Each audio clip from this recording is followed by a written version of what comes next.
Hello everyone, welcome back to my channel commerce with Swati. आज की class में हम लोग जानने वाले हैं बिजनेस स्टडी क्लास 11 के 40 वेरी इंपॉर्टेंट एमसीक्यूज के आंसर को, जो आपके एग्जाम के लिए बहुत ही इंपॉर्टेंट है। आज का यह वीडियो सेट 3 है। इससे पहले भी मैंने चैनल में अकाउंट के सेट 1, सेट 2 और सेट 3 अपलोड किया है और बिजनेस स्टडी का सेट 1 और सेट 2 अपलोड हो चुका है। आज सेट 3 भी आपको मिल जाएगा, तो आप इसे जरूर देखें।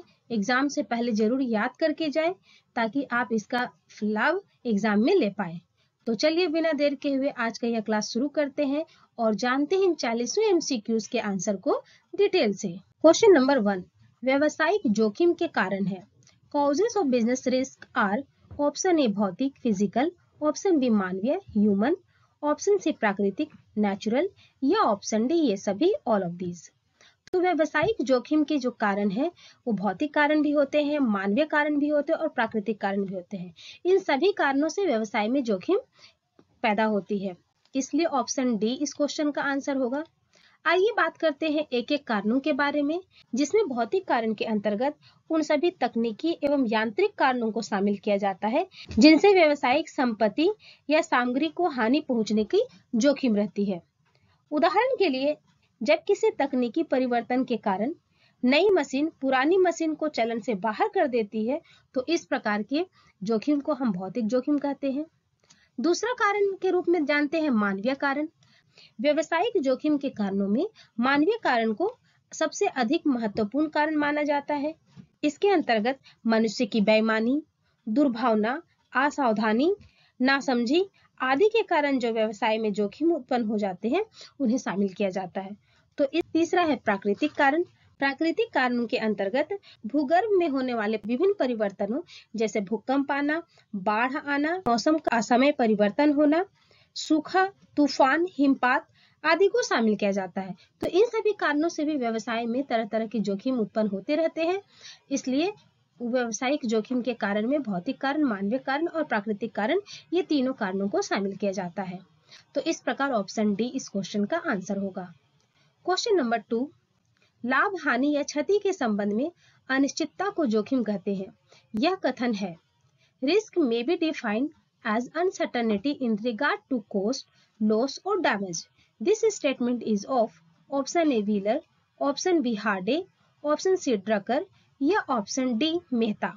तो यह कथन जो है हार्डे जी का है, इसलिए ऑप्शन बी इस क्वेश्चन का आंसर होगा। क्वेश्चन नंबर 3, व्यवसाय में सफलता पाने के लिए आवश्यक है।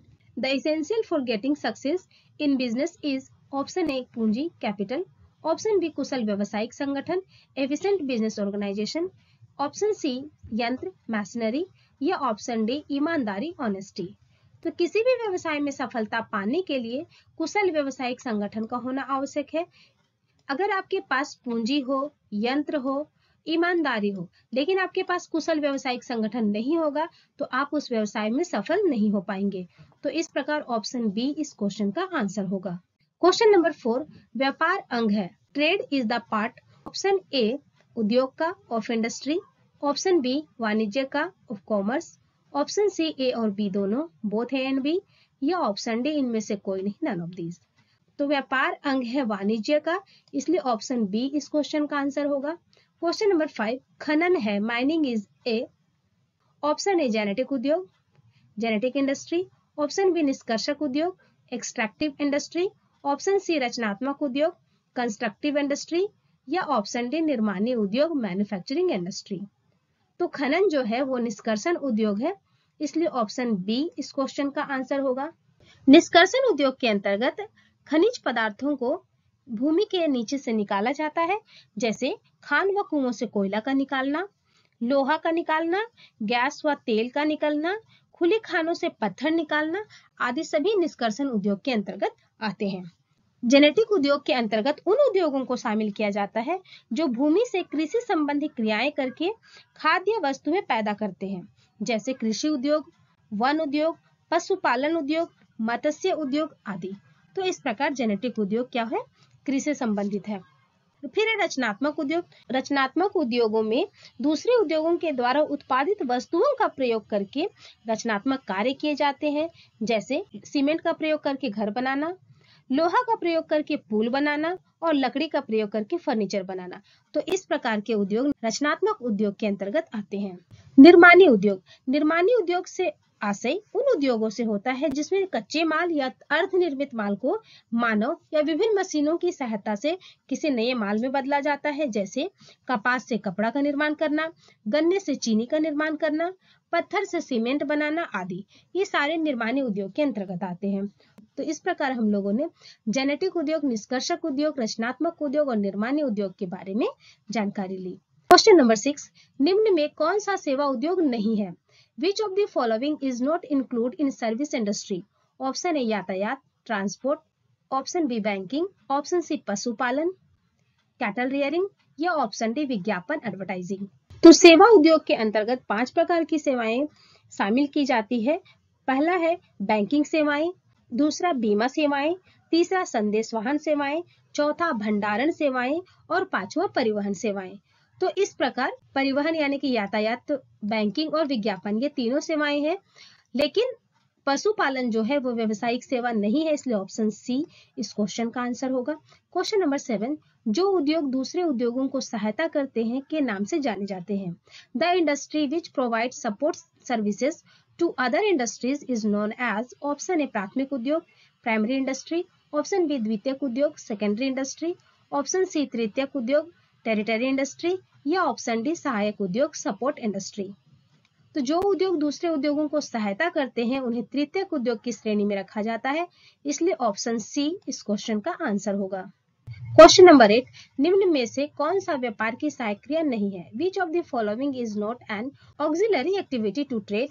ऑप्शन ए भंडारण, वेयर हाउसिंग, ऑप्शन बी बीमा, इंश्योरेंस, ऑप्शन सी खनन, माइनिंग या ऑप्शन डी बैंकिंग।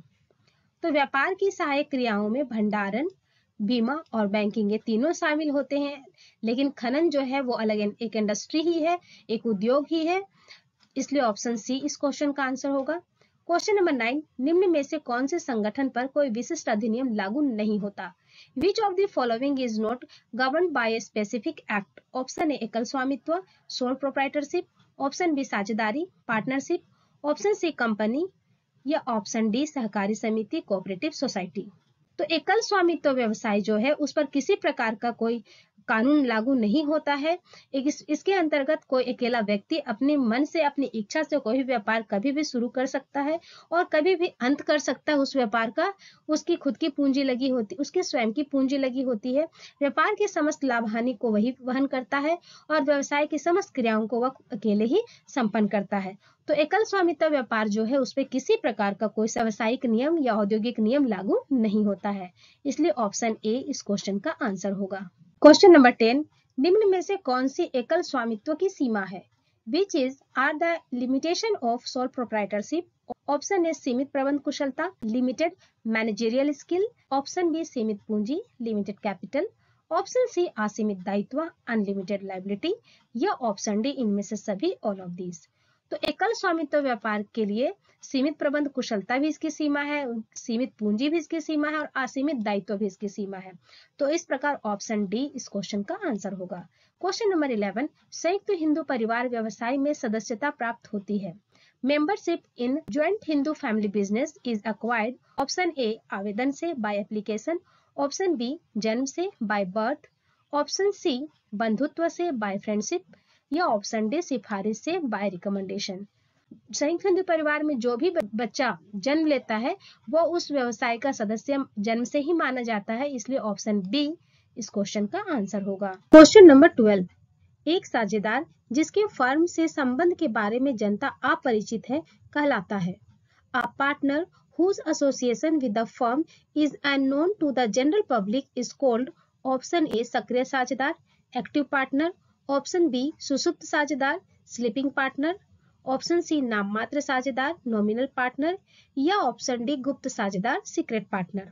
एक साझेदार जिसके फर्म से संबंध के बारे में जनता अपरिचित होती है वह साझेदार गुप्त साझेदार कहलाता है, इसलिए ऑप्शन डी इस क्वेश्चन का आंसर होगा। क्वेश्चन नंबर 13, साझेदारी संलेख के अभाव में साझेदारों के अधिकार एवं कर्तव्य निर्धारित होते हैं। In the absence of partnership deed, the duties and right of partners are determined। Option A साझेदारों के द्वारा, बाय पार्टनर। ऑप्शन बी न्यायालय के द्वारा, बाय कोर्ट। ऑप्शन सी साझेदारी अधिनियम के अनुसार, अंडर पार्टनरशिप एक्ट। या ऑप्शन डी आपसी सहमति से, बाय म्यूचुअल कंसेंट। तो साझेदारी संलेख के अभाव में साझेदारों के अधिकार एवं कर्तव्य साझेदारी अधिनियम 1932 के अनुसार निर्धारित होते हैं, इसलिए ऑप्शन सी इस क्वेश्चन का आंसर होगा। क्वेश्चन नंबर 14, संयुक्त पूंजी वाली कंपनी का पंजीकरण। Registration of a joint stock company. Option A ऐच्छिक है, इज वॉलंटरी। ऑप्शन बी आवश्यक है, इज इसेंशियल। ऑप्शन सी अनिवार्य है, इज कंपलसरी। या ऑप्शन डी इनमें से कोई नहीं, नन ऑफ दीज। तो संयुक्त पूंजी वाली कंपनी का पंजीकरण अनिवार्य होता है, इसलिए ऑप्शन सी इस क्वेश्चन का आंसर होगा। क्वेश्चन नंबर 15, कंपनी का उद्देश्य निर्दिष्ट होता है। The objective of a company are specified. Option A प्रविवरण द्वारा, बाय प्रोस्पेक्टस। ऑप्शन बी पार्षद अंतर नियम के द्वारा, by article of association. Option C पार्षद सीमा नियम के द्वारा, बाय मेमोरेंडम ऑफ एसोसिएशन। या ऑप्शन डी इनमें से कोई नहीं, नन ऑफ दीज। तो कंपनी के बारे में पूछा जा रहा है कि कंपनी के उद्देश्य किसमें वर्णित होते हैं। कंपनी के उद्देश्य, कंपनी के कार्य क्षेत्र या कंपनी की सीमाएं, कंपनी से संबंधित सारे जो नियम कानून होते हैं वो पार्षद सीमा नियम में होते हैं, इसलिए ऑप्शन सी इस क्वेश्चन का आंसर होगा। क्वेश्चन नंबर 16, संयुक्त पूंजी कंपनी के निदेशक मंडल का चुनाव के द्वारा होता है। The board of directors of a joint stock company is elected by, option A सामान्य जन, जनरल पब्लिक। ऑप्शन बी सरकारी संस्थाओं, गवर्नमेंट बॉडीज। ऑप्शन सी अंशधारक, शेयर होल्डर। या ऑप्शन डी कर्मचारी, इंप्लॉई। तो संयुक्त पूंजी वाली कंपनी के जो डायरेक्टर का चुनाव होता है, बोर्ड ऑफ डायरेक्टर का चुनाव जब होता है वो कंपनी के सदस्यों के द्वारा किया जाता है, और कंपनी के सदस्य अंशधारक होते, शेयर होल्डर होते, इसलिए ऑप्शन सी इस क्वेश्चन का आंसर होगा। क्वेश्चन नंबर 17, सहकारी समिति में सदस्यों की अधिकतम संख्या होती है। Maximum number of members in cooperative society is, option A 10, option B 15, option C 20 या ऑप्शन डी असीमित। सहकारी समिति में सदस्यों की संख्या जो होती है वो असीमित होती है, इसलिए ऑप्शन डी इस क्वेश्चन का आंसर होगा। क्वेश्चन नंबर 18, सहकारी समिति का पंजीयन कराना है। Registration of A cooperative society is, option ए आवश्यक, नेसेसरी। ऑप्शन बी अनिवार्य, कंपलसरी। ऑप्शन सी ऐच्छिक, ऑप्शनल। या ऑप्शन डी अनावश्यक, अननेसेसरी। तो सहकारी समिति का पंजीयन कंपनी की तरह ही अनिवार्य होता है, इसलिए ऑप्शन बी इस क्वेश्चन का आंसर होगा। क्वेश्चन नंबर 19, सदस्यों को नियमित बाजार उपलब्ध कराना किस सहकारी समिति का उद्देश्य है। Providing regular market to the members is the objective of which cooperative society. Option A सहकारी विपणन समिति, cooperative marketing society. Option B उत्पादक सहकारी समिति, producer cooperative society. Option C उपभोक्ता सहकारी समिति, कंज्यूमर कोऑपरेटिव सोसाइटी। या ऑप्शन डी सहकारी साख समिति, कोऑपरेटिव क्रेडिट सोसाइटी। तो सदस्यों को नियमित बाजार उपलब्ध कराने का कार्य सहकारी विपणन समिति यानी कि कोऑपरेटिव मार्केटिंग सोसाइटी द्वारा किया जाता है, इसलिए ऑप्शन ए इस क्वेश्चन का आंसर होगा। क्वेश्चन नंबर 20, से अभिप्राय लोगों के उस ऐच्छिक संघ से है जो सदस्यों की भलाई के उद्देश्य से इकट्ठे होते हैं। Refers to that voluntary organisation, association of person who join together with the motive of welfare of the members. Option A साझेदारी, पार्टनरशिप। ऑप्शन बी सीमित दायित्व साझेदारी, limited liability partnership. Option C सहकारी समिति, कोऑपरेटिव सोसाइटी। या option D इनमें से कोई नहीं, none of these.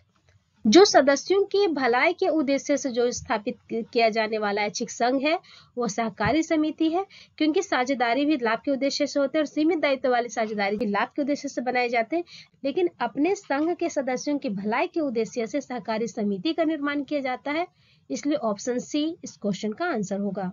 Question number 21, लघु व्यवसाय के लिए उपयुक्त है। For small business is suitable.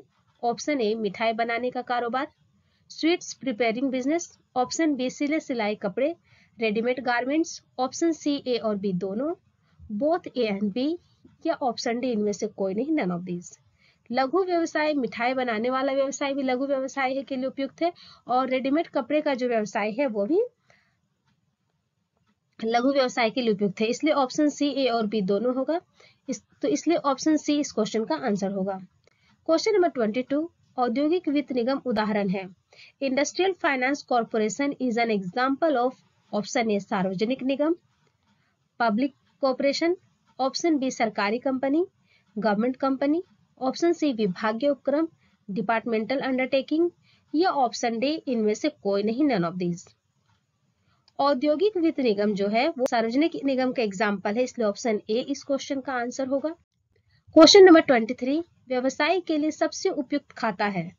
The most suitable account for a businessman is option ए बचत खाता, सेविंग अकाउंट, ऑप्शन बी चालू खाता, करंट अकाउंट, ऑप्शन सी स्थायी जमा खाता, फिक्स डिपॉजिट अकाउंट, या ऑप्शन डी इनमें से कोई नहीं, नन ऑफ दीज। तो यहाँ व्यवसायी के लिए उपयुक्त खाता के बारे में पूछा जा रहा है, तो प्रत्येक व्यापारी या व्यवसायी के लिए उपयुक्त खाता व्यापार के दृष्टिकोण से चालू खाता होता है, इसलिए ऑप्शन बी इस क्वेश्चन का आंसर होगा।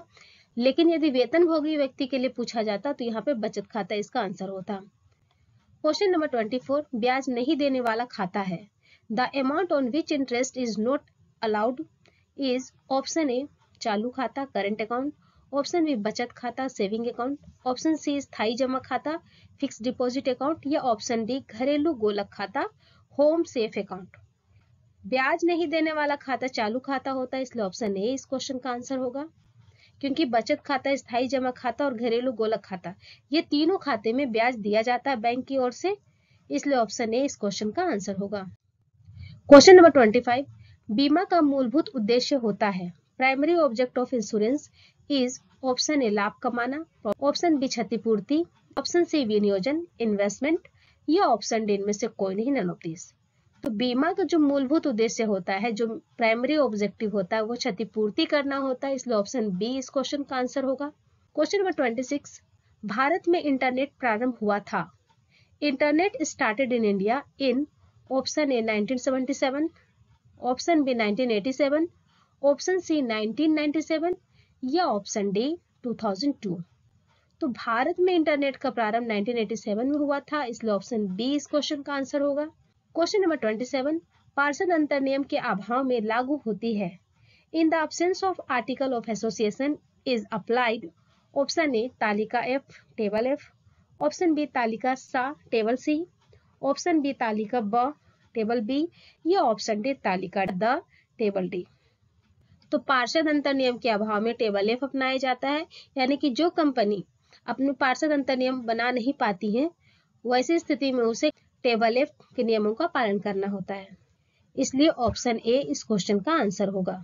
क्वेश्चन नंबर 28, शीघ्र नाशवान वस्तुओं को सुरक्षित रखने वाले भंडारगृह का नाम है। Name of the warehouse where highly perishable goods are stored, option A सरकारी भंडारगृह, government warehouse, option B बंधक भंडारगृह, bonded warehouse, option C शीत भंडारगृह कोल्ड स्टोरेज, या ऑप्शन डी सार्वजनिक भंडारगृह पब्लिक वेयर हाउस। तो शीघ्र नाशवान होने वाली वस्तुओं को शीत भंडारगृह में रखा जाता है, इसलिए ऑप्शन सी इस क्वेश्चन का आंसर होगा। क्वेश्चन नंबर 29, व्यवसाय का सामाजिक उत्तरदायित्व है। Social responsibility of business is option A विनियोक्ताओं के प्रति टुवार्ड्स इन्वेस्टर, ऑप्शन बी व्यवसाय के प्रति टुवार्ड्स बिजनेस, ऑप्शन सी समुदाय के प्रति टुवार्ड्स कम्युनिटी, या ऑप्शन डी इनमें से सभी ऑल ऑफ दीज। तो व्यवसाय का सामाजिक दायित्व इन सभी के प्रति है, विनियोक्ता के प्रति भी है, व्यवसाय के प्रति भी और समुदाय के प्रति भी है, इसलिए ऑप्शन डी इस क्वेश्चन का आंसर होगा। क्वेश्चन नंबर 30, अंशों के प्रकार हैं। The kinds of shares are option A 4, option B 2, option C 3, या ऑप्शन डी 5। तो अंश जो है वो दो प्रकार के होते हैं, समता अंश और पूर्वाधिकार अंश, इसलिए ऑप्शन बी इस क्वेश्चन का आंसर होगा। क्वेश्चन नंबर 31, पूर्वाधिकार अंशों पर लाभांश दर होती है। The rate of dividend on preference shares is option ए निश्चित सर्टेन, ऑप्शन बी अनिश्चित अनसर्टेन, ऑप्शन सी ए और बी दोनों बोथ ए एंड बी, या ऑप्शन डी इनमें से कोई नहीं, नन ऑफ दिस। तो पूर्वाधिकार अंशों पर जो लाभांश की दर होती है वो हमेशा निश्चित रहती है, पहले से निर्धारित रहती है, इसलिए ऑप्शन ए इस क्वेश्चन का आंसर होगा। क्वेश्चन नंबर 32, थोक व्यापारी व्यापार करता है। अ होलसेलर डील्स ऑप्शन ए विविध वस्तुओं में, वैरायटी गुड्स, ऑप्शन बी विशिष्ट वस्तुओं में, स्पेसिफिक गुड्स, ऑप्शन सी औद्योगिक वस्तुओं में, इंडस्ट्रियल गुड्स, या ऑप्शन डी इनमें से कोई नहीं, नन ऑफ दीज। तो थोक व्यापारी हमेशा विशिष्ट वस्तुओं में कुछ ही वस्तुओं का जो विशिष्ट होते हैं उनका व्यापार करता है, इसलिए ऑप्शन बी इस क्वेश्चन का आंसर होगा। क्वेश्चन नंबर 33, निम्नांकित में निर्माताओं का फुटकर संस्थान कौन सा है। Which of the following is the manufacturer retail establishment? Option A विभागीय भंडार, डिपार्टमेंटल स्टोर, ऑप्शन बी बहुसंख्यक दुकान, multiple shop, option C super बाजार या ऑप्शन डी इनमें से कोई नहीं, नन ऑफ दीज। तो निर्माताओं का फुटकर संस्थान जो होता है वो मल्टीपल शॉप होता है, बहुसंख्यक दुकानें होती है, इसलिए ऑप्शन बी इस क्वेश्चन का आंसर होगा। क्वेश्चन नंबर 34, व्यवसाय के क्षेत्र में भारत में सर्वाधिक संख्या है। In the business field the maximum number in India is of, option ए निर्माताओं की, मैन्युफैक्चरर, ऑप्शन बी फुटकर व्यापारियों की, रिटेलर्स, ऑप्शन सी थोक व्यापारियों की, होलसेलर्स या ऑप्शन डी इनमें से कोई नहीं, नन ऑफ दीज। तो व्यवसाय के क्षेत्र में भारत में सबसे अधिक फुटकर व्यापारी हैं, इसलिए ऑप्शन बी इस क्वेश्चन का आंसर होगा। क्वेश्चन नंबर 35, सुपर बाजार उदाहरण है। सुपर बाजार are examples of, option A विभागीय भंडारों के, डिपार्टमेंटल स्टोर्स, ऑप्शन बी डाक द्वारा व्यापार के, mail order business, option C बहुसंख्यक दुकानों के, मल्टीपल शॉप्स या ऑप्शन डी इनमें से कोई नहीं, नन ऑफ दीज। तो सुपर बाजार एग्जाम्पल विभागीय भंडारों का, इसलिए ऑप्शन ए इस क्वेश्चन का आंसर होगा। क्वेश्चन नंबर 36, जहाजी बिल्टी की कितनी प्रतियां तैयार की जाती हैं? How many copies of a bill of lading are prepared? Option A 1, 1, option B 2, 2, option C 3, 3 या ऑप्शन डी 4, 4। तो जहाजी बिल्टी की 4 प्रतियां तैयार की जाती है, इसलिए ऑप्शन डी इस क्वेश्चन का आंसर होगा। क्वेश्चन नंबर 37, भारत और नेपाल के मध्य होने वाला व्यापार कहलाता है। The trade between India and Nepal is called, option ए देसी व्यापार, होम ट्रेड, ऑप्शन बी विदेशी व्यापार, फॉरेन ट्रेड, ऑप्शन सी स्थानीय व्यापार, लोकल ट्रेड या ऑप्शन डी इनमें से कोई नहीं, नन ऑफ दीज। तो भारत और नेपाल दो अलग अलग देश हैं, इसलिए इन दोनों के देशों के बीच होने वाला व्यापार विदेशी व्यापार है, इसलिए ऑप्शन बी इस क्वेश्चन का आंसर होगा। क्वेश्चन नंबर 38, इंडेंट वह प्रपत्र है जो, indent is that document which is, option A आयातकर्ता द्वारा निर्यातकर्ता एजेंट को दिया जाता है, given by importer to exporter agent, option B आयातकर्ता द्वारा सीधे उत्पादक को दिया जाता है, given by importer to direct producer, option C निर्यातकर्ता द्वारा आयातकर्ता को दिया जाता है, given by exporter to importer या ऑप्शन डी इनमें से कोई नहीं, नन ऑफ दिस। तो इंडेंट वह प्रपत्र होता है जो आयातकर्ता द्वारा निर्यातकर्ता के एजेंट को दिया जाता है, इसलिए ऑप्शन ए इस क्वेश्चन का आंसर होगा। क्वेश्चन नंबर 39, ई व्यवसाय में उपयोग होता है। In e business is used, option A computer, option B internet, option C computer तथा इंटरनेट दोनों, कंप्यूटर एंड इंटरनेट बोथ या ऑप्शन डी इनमें से कोई नहीं, नन ऑफ दिस। तो ई व्यवसाय में कंप्यूटर और इंटरनेट दोनों उपयोग किए जाते हैं, इसलिए ऑप्शन सी इस क्वेश्चन का आंसर होगा। क्वेश्चन नंबर 40, जिसमें पहले आयात और फिर निर्यात किया जाता है ऐसे व्यापार को कहते हैं।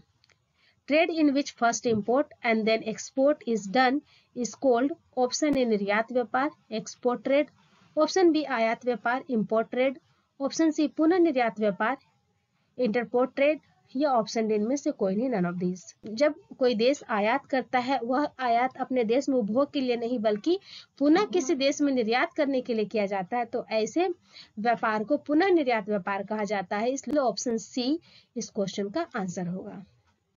तो इस तरह आज के क्लास में हम लोगों ने कुल 40 वेरी इंपॉर्टेंट MCQs के आंसर को जाना। अगर आप लोगों को वीडियो अच्छा लगा हो, क्लास अच्छा लगा हो, वीडियो आपके लिए इंफॉर्मेटिव हो, तो आप जरूर एक लाइक कर दें, दूसरों को शेयर करें और यदि इस चैनल पर नए हैं तो चैनल को जरूर सब्सक्राइब कर लें। Thank you for watching this video.